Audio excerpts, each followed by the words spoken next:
አሜሪካ በሩሲያና ቻይና ጠንካራና የቅርብ ትብብር ጭንቀት እንዳራዣ ሲገለጥ ሩሲያን በ2035 1000 ሃይፐርሶኒክ ሚሳይሎች ይኖሯታል። ቻይና ደግሞ 4000 ስትል ነው ያሳየችው። የፈሩት ይደርሳል፣ የጠሉት ይወርሳል ይሏል። ቱርክም ብትሆን በማጀቷ አዘጋጅታው በነበረው የሰሜን አትላንቲክ ጦር ቃል ኪዳን ድርጅት የኔቶ ጉባኤ ከአሜሪካው ፕሬዚደንት ዶናልድ ትራምፕ የተገባላትን የኤፍ-35 የጦር ጀት ሽያጭ ጉዳይ ከሩሲያና ከቻይና ጋር ካላት ጥብቅ ቁርኝትና ትስስር አንጻር ላትቀበለው እንደምትችል ተገልጧል። ዩክሬን በበኩሏ በአዞቭ ባህር በርካታ የሩሲያን መርከቦች መምታቷ ተሰምቷል። የዓለም አቀፉ ትንታኔ ዘገባችንም መርጦ ያተኮረበት ርዕሰ ጉዳይ ነው። ከትንታኔ ዘገባው ጋር ትዕግስቱ በቀለ ነኝ። የቆጡን አውርድ ብላ የብብቷን ጣለች፣ አለያማ ጠራ ብላ የውስጧን አሳየች። አሜሪካ አሁን የገጠማት ፈተና ጠርታ ቀርቷት ስባ የምትወጣው አትመስልም ይሏታል። ያወቀን ጨነቀው የሆነባት ነገር ደግሞ የሩሲያና የቻይና ጉዳይ ነው። የአሜሪካው ፕሬዚደንት ዶናልድ ትራምፕ በሰሜን አትላንቲክ ጦር ቃል ኪዳን ድርጅት በኔቶ ጉባኤ ቱርክ አንካራ ሲገቡ የቱርክን ስሜት የጨበጡት መስሏቸው ሁለት ነገር ተናገሩ። አንደኛው ቀድሞ ሩሲያ ከቱርክ ላይ ልትገዛው በነበረው የኤስ-400 የሚሳይል መከላከያ ላይ የጣሉትን ማዕቀብ አንስቻለሁ ሲሉ ቱርክና ሩሲያን ያስደሰቱ መስሏቸው ልባቸው በሐሴት ሲደልቅ፣ ወዲህም ለቱርክ የተራቀቀ ጥበብ የፈሰሰበትን የሀገራቸውን ስሪቱን የኤፍ-35 የጦር ጀት ለመሸጥ መፍቀዳቸውን ተናገሩ። ላይሉኝ ጎሽሏል። ሁለት የብረት ቀንበሮች የተነሱላትና የተሰበሩላት፣ ሁለት በሮችም የተከፈቱላት ቱርክ ግን ትራምፕን ስላቀረቡላት ሁሉም ነገር አመስግና በዚያው የኤፍ-35 የጦር ጀት ግዢ ጉዳይ ከእስራኤልና ከግሪክ ተቃውሞ እንደገጠማት ይታወቃል። ገንዘብ ካለ በሰማይ መንገድ አለን ያሳሉት ሰው የአሜሪካው ፕሬዚደንት ዶናልድ ትራምፕ ለቱርክ የኤፍ-35 የጦር ጀታቸውን ከሸጡላትና ቱርክ ከሩሲያም ኤስ-400 የሚሳይል መከላከያውን የምታገኝ ከሆነ ደግሞ ጠዋት ማታ በጥላቻና የጎሪጥ ለምታያቸው ለእስራኤልና ለግሪክ ክንዷን የማቅመሷ ምስጢር ይነገራል። በተለይም ደግሞ እስራኤል ከኢራን በቀጠናው ካሉት ከሊባኖስና ከሶሪያ ወዲያም ከሐማስ ጋር የገባችበትን ደም አፋሳሽ ጦርነትና ጥቃት ቱርክ እስራኤልን በኃይል ማሳደብ አለብኝ፣ እንደውም በአንድ ወቅት በቀጥታ ከእስራኤል ጋር ቀጥታ ወደ ጦርነት ገባለሁ ስትል ቱርክ በፕሬዚደንቷ ረሲብ ታይብ ኤርዶሃን አንደበት የገለጠችበት ጊዜው እንዲህ ርቆ የሚዘነጋ አይደለም። የዚያ የአሜሪካው የኤፍ-35 የጦር ጀት ሽያጭ ቃል የተገባላት ቱርክ ግን ከሩሲያና ከቻይና ጋር ካላት የቅርብ ትብብርና ወዳጅነት አንጻር ከአሜሪካ ጋር ግብይቱን እንዳታደርግ ያስችላታል የተባለው። ትራምፕ አንካራ የሰሜን አትላንቲክ ጦር ቃል ኪዳን ድርጅት የኔቶ ጉባኤ ያንን ተናገሩ ሲባል ከተራገበው ዜና በመለስ ግን ወዲያውኑ ውሳኔውን እናጤነዋለን የማለታቸው ነገር ቱርክን ጥያቄ ፈጥሮባታል። የአሜሪካ የጦር መስሪያ ቤት ፔንታጎንም በበኩሉ አንካራ የሩሲያውን ኤስ-400 የሚሳይል መከላከያና የአሜሪካውን ኤፍ-35 የጦር ጀት በአንድ ጊዜ ማግኘት የለባትም ሲል በጽኑ ማስጠንቀቁም ነው የተሰማው። እነዚያን አደገኛ የጦር ቁሳቁስ ለማግኘት የተቃረበችው ቱርክ ከአሜሪካዋ ብርቱ አጋርና አባሯ ሀገር እስራኤልና ከግሪክ ጋር አይንና ናጫ በሆኑበት በዚህ ወቅት የኤፍ-35 የጦር ጀትን ካገኘች እስራኤልን ሄዳ ትበላው እንዲሄድ አድርገውን አሊያም በቱርክ እጅ አስረው ትራምፕ እስራኤልን ከማስገረፍ አንድ ይሆንባቸዋል ያሏቸው ብዙዎች ናቸው። አሜሪካ ለቱርክ ራሷም የጦር መሳሪያዎችን እንዳትሸጥና ቱርክ ከሌሎች ሀገራትም የጦር መሳሪያ እንዳትገዛ ማዕቀብ መጣሏ አይዘነጋ።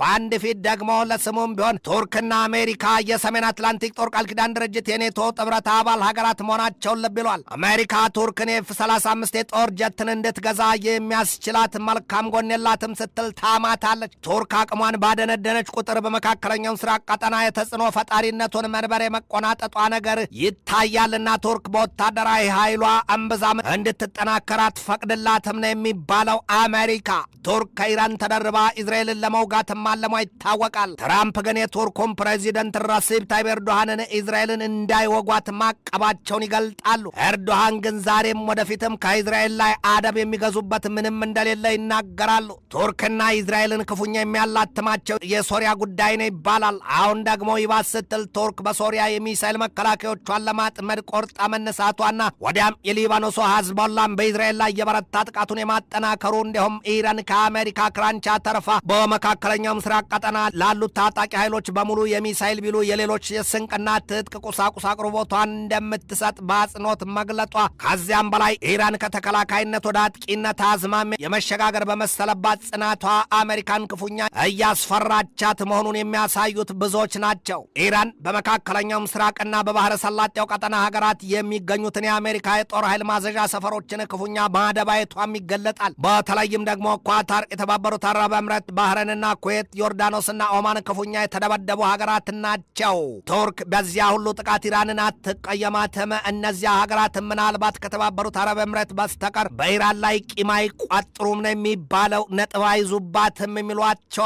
ለምን ቢሉ ደግሞ ኢራን የአሜሪካን የጦር ማዘዣዎች ስለምትፈልግ ነውና። ውሃን ምን ያስጮኋል ቢሉት ድንጋይ ይሉትን፣ አሊያም አንዳንድ እህል ፍለጋ ብዙ ፈጀን ይሉትን ያስታውሷል። ኢራን በእነዚህ ሀገራት ያሉ የአሜሪካ የጦር ማዘዣ ሰፈሮችን ስትል በምትፈጽመው ጥቃትም ሀገራቱ መጎዳታቸውና የምጣኔ ሀብታቸው ቢሉ ሰላምና ጸጥታቸው መናጋቱን ልብ ይሏል። ቱርክና ኳታር፣ ፓኪስታንና አሜሪካ እንዲሁም ኢራን በማደራደሩ ሂደት ስለመኖራቸው ቢገለጥም እስካሁን ግን ወሳኝ የሚባል የስምምነት አሊያም የዘላቂ ተኩስ አቁም ጉዳይ የለም። ጦርነቱ የመቀጠሉን ነገር የሚያስረዱ ዜናዎች ናቸው የሚወጡት። ቱርክ ከአሜሪካ ጋር በሰሜን አትላንቲክ ጦር ቃል ኪዳን ድርጅት በኔቶ ጥምረት አንድ ናት ቢባልም ከዚያ ይልቅ ግን ከአውሮፓውያኑ ጋር ያላት ጠንካራ ትብብሯ ይገዛታል ይሏታል። አሜሪካ በተለይም በትራምፕ አስተዳደር የሰሜን አትላንቲክ ጦር ቃል ኪዳን ድርጅት የኔቶን ጥምረት አይንህ ላፈር ብለዋለች ይሏታል። ወዲያም ደግሞ የኔቶን ጥምረትና አባል ሀገራቱን ካናዳና የዴንማርኳን ራስ ገዝ ግሪንላንድን ደሴት ጠቅልላ ለመያዝ የመወሰኗ ነገር በሰሜን አትላንቲክ ጦር ቃል ኪዳን ድርጅት በኔቶ አባል ሀገራቱ ባንዳቸውም የተወደደላት ነገር የለም።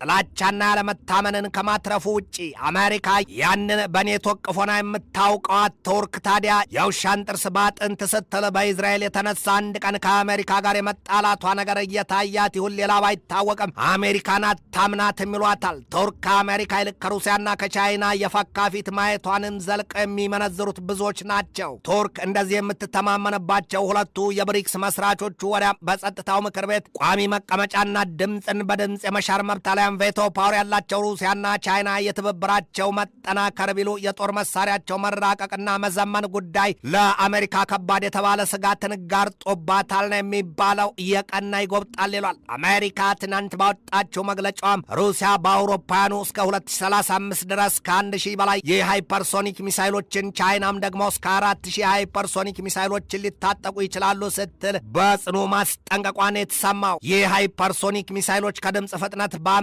እጥፍ እየከነፉ የተሰጣቸውን ኢላማ ሁሉ ብንን ትንን የሚያደርጉ መሆናቸውን የጦር መሳሪያ ጠበብቶቹ ገላልጣ ያሳያሉ። የሃይፐርሶኒክ ሚሳይሎችን ከከፍተኛ ፍጥነታቸውና ርቀታቸው የተነሳም በየትኛውም የሚሳይል መከላከያ መመከት አይቻልም ነው የሚባለው።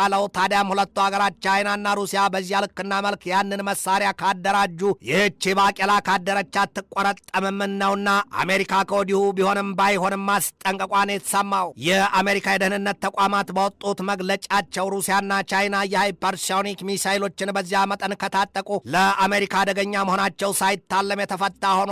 ወዲህም ሩሲያ ካሏት መርዘኛና መዘዘኛ የ3MT ዚርከን KH-47MT ኪንዛል መሳሪያዎቿ ጋር በሁሉም ረገድ የበላይነቱን መቆጣጠሯ ከወዲሁ የታወቀ ጉዳይ ሆኗል ነው የሚባለው። ለአሜሪካ ስጋቱን ያከበደው ደግሞ ቻይናም ብትሆን የሃይፐርሶኒክ ሚሳይሎቿ ቁጥር በ2035 ከ4000 በላይ ይሆናል የሚለው ነው። ወዲያም ቻይና ከያዘቻቸው አደገኛዎቹ የDF-27 የረዥም ርቀት ተምዘግዛጊዎቹ ሮኬቶቿ ጋር ተደማምረው ለአሜሪካ ቀርቶ ለድፍን ዓለም ትልቅ ስጋት መሆኑን የዓለም አቀፉ የጦር መሳሪያ ስጋትና ቁጥጥር ተቋም ገልጧል። በዚያም ላይ ሩሲያና ቻይና የአሜሪካ ስሪቱን የስታርሊንክ ሳተላይት ሊያወድሙት በጥልቅ የመዶለታቸው ዜና ተሰምቷል። ቻይና ከአውሮፓውያኑ 2023 ጀምሮ የኤለን ማስክን ስታርሊንክ ሳተላይቶች ለማውደም በርካታ ስልቶችን መቀመሯ ይነገራል። ዘገባውን በዝርዝር ያሰራጩት ደግሞ ኢንሳይደር፣ ለሞንዴና ስፔገል ናቸው። አሁን ይሄ ዘመን በምድሪቱ ሀያላን ዘንድ ጸባይ ያለሽ በዳቦን ሆኗል ይሉታል።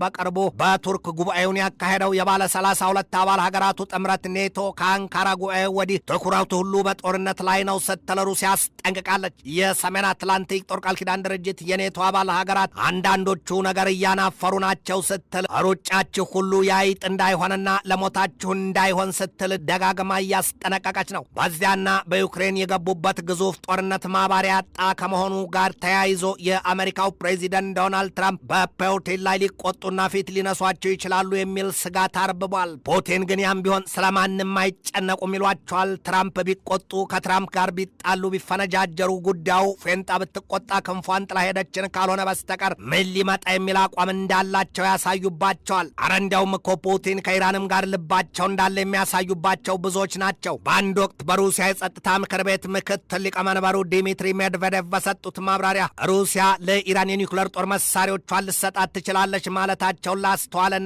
ኢራን ዛሬ ላይ በዚህ ይልቅ የአሜሪካን ኃይል ተፈታትና ለኋን የማስጨረሷ ውስጥ ሚስጥር ምናልባትም ኢራን የሩሲያን ማጀት ማዕድ ሳትጋራ አልቀረችም ተብሎ እንዲታሰብ ማድረጉም አልቀረም። ሩሲያና ዩክሬን በገቡበት ጦርነት በተናገሩትና በገቡት ቃል ለከፋ ትዝብት የተረፉት ትራምፕ አሁን ደግሞ እንደ አዲስ ሁለቱን ለማደራደር ተነስቻለሁ ነው የሚሉት። ትራምፕ በቀደመው ጊዜ በዩክሬኑ ፕሬዚደንት ቮሎዲሚር ዘለንስኪ ላይ የሰነዘሩትን የዘለፋ ቃላት ዛሬ ደግሞ በሩሲያው ፕሬዚደንት ቭላዲሚሮቪች ፑቲን ላይ መሰንዘራቸው አይቀርም ይሏቸዋል። ቀድሞ ነገርስ ምን የቀራቸው ነገር አለና ፑቲንን አብጠልጥለዋቸው የለም ወይ የሚሏቸውም ብዙዎች ናቸው። ሊገድል የመጣ ጠላት አባባ ቢሉት አይመለስም ይሏል። አሊያም ሊበሉ ያሰቧትን እርኮም ዶሮ ናት ይሏታል። አሁን ትራምፕ ሩሲያን አደክማለሁ ዩክሬንን አበረታለሁ በሚል ስሌት ያሉትን ቢያደርጉም ግን ፑቲንስ የማንዘርጎም መንዘር ይሉትናቸውና አንድም በኢራን ሁለትም በሰሜን ኮሪያ ክንድ አሜሪካን ሳያስፈትሿት አይቀሩም የሚሉት ብዙዎች ናቸው።